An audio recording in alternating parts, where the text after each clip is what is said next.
नमस्कार,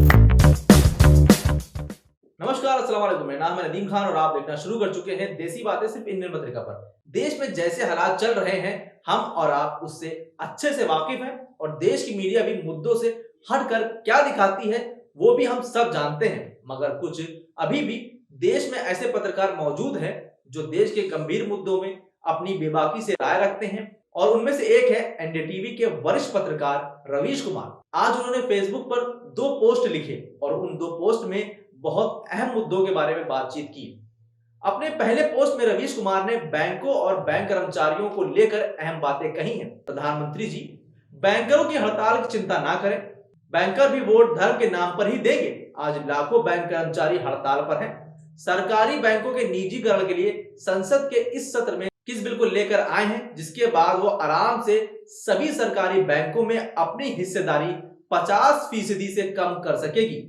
सरकार इस साल 2 बैंकों के निजीकरण में से 1 लाख करोड़ जुटाना चाहती है। बैंक बेचकर विकास के सपने दिखाने वाली सरकार के शाही कार्यक्रम तो देखिए। प्रधानमंत्री के हर कार्यक्रम में करोड़ों फूके जा रहे हैं ताकि देश में हर दिन एक नई हेडलाइन बन सके। उनके कार्यक्रमों में लोगों की कोई दिलचस्पी नहीं है, इसलिए सरकारी योजनाओं के लाभार्थियों को पकड़कर लाया और बैठाया जाता है। बिहार में जैसे पकड़ुआ शादी होती है, बिल्कुल उसी तरीके से मोदी जी के हर पकड़ुआ कार्यक्रम को बनाया जा रहा है।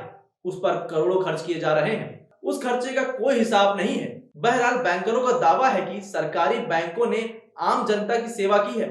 बैंकर शहर का जीवन छोड़कर ग्रामीण शाखाओं में जाते हैं और लोगों के खाते खुलवाते हैं। प्राइवेट होने से आम लोगों को बैंक से दूर कर दिया जाएगा। देश भर के लाखों बैंकर हड़ताल कर रहे हैं, समझने का प्रयास कर रहे हैं कि 2014 के बाद से बैंकों का 25 लाख करोड़ का लोन एनपीए हुआ है। इसका मात्र 5 लाख करोड़ ही वसूला जा सका है। ये लोग राजनीतिक दबाव में कॉर्पोरेट को लोन दिए जाते हैं और कॉर्पोरेट को लाभ पहुंचाने के लिए इन लोन का किसी और के खाते में डाल दिया जाता है। फिर वहां से इसकी वापसी कभी नहीं होती भी है तो बहुत कम। सरकारी बैंक नहीं रहेंगे तो दलित, पिछड़ों और अब आर्थिक रूप से कमजोर सर्वरों का आरक्षण का लाभ नहीं मिलेगा। रवीश कुमार आगे लिखते हैं कि बैंकों की नौकरियां भी कम होंगी। बैंकों की इस हड़ताल को कोई कवर कर रहा है, इसे मुझे लेकर संदेह है। इन बैंकरों की दुनिया में गोदी मीडिया दिखने वाले कम नहीं है। इसकी सजा सभी को भुगतनी है। सांप्रदायिक होने की सजा आज भुगतेंगे, कुछ 10 साल बाद भुगतेंगे। इस माहौल में सजा उन्हें ही भुगतनी है जो सांप्रदायिक नहीं है। हम जैसे पत्रकार इसमें शामिल हैं। कितने पत्रकारों की नौकरी चली गई है धर्म और राजनीति के नाम पर। इस गुंडई की सजा यह है कि आज देश की पत्रकारिता खत्म हो गई है। वहीं दूसरे पोस्ट में भी काफी गंभीर मुद्दा उठाया रवीश कुमार ने। रवीश कुमार लिखते हैं कि इसलिए कॉर्पोरेट की मौज है इस देश में, उनको हिस्सा मिल रहा है। आप भी अपना हिस्सा दे रहे हैं। महंगी दाल खरीद रहे हैं, महंगा सरसों का तेल खरीद रहे हैं, महंगा पेट्रोल डीजल खरीद रहे हैं।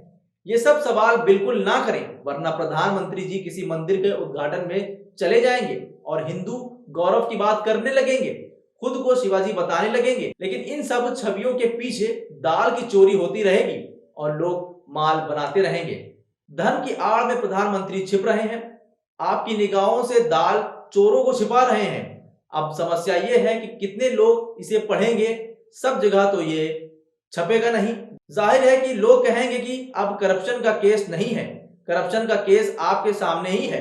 देश की जनता पेट काटकर टैक्स दे रही है और हमारे प्रधानमंत्री ऐतिहासिक रूप से खर्चीले और शाही सरकारी कार्यक्रम कर रहे हैं। ये करप्शन है। रिपोर्टर्स कलेक्टिव का नया साहसिक काम है। श्री गिरीश जलिहल, नितिन सेठी और मेहनत से तैयार की गई रिपोर्ट को पढ़ें। नए पत्रकार जरूर पढ़ें और सीखें। आईटी सेल से मेरा अनुरोध है कि मेरे बारे में अफवाह फैलाना छोड़कर दाल चोरों के खिलाफ अभियान चलाएं। काश रवीश कुमार की तरह देश की सभी मेन स्ट्रीम मीडिया सरकार से ऐसे ही सवाल पूछती तो आज सरकार को भी अपने किए गए कुछ नहीं करने वाले काम जो उनको नहीं करने चाहिए थे उसका एहसास होता कि देश में क्या क्या किया है और क्या क्या करना चाहिए था जो उन्होंने किया है।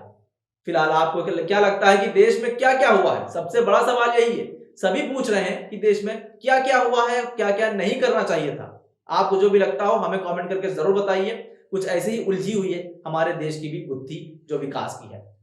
क्या लगता है आपको? हमें बताइए, कमेंट करिए, चैनल को सब्सक्राइब कीजिए, नोटिफिकेशन बेल ऑन कीजिए। अभी के लिए बस इतना ही। नमस्कार, खुदा हाफिज, जय हिंद।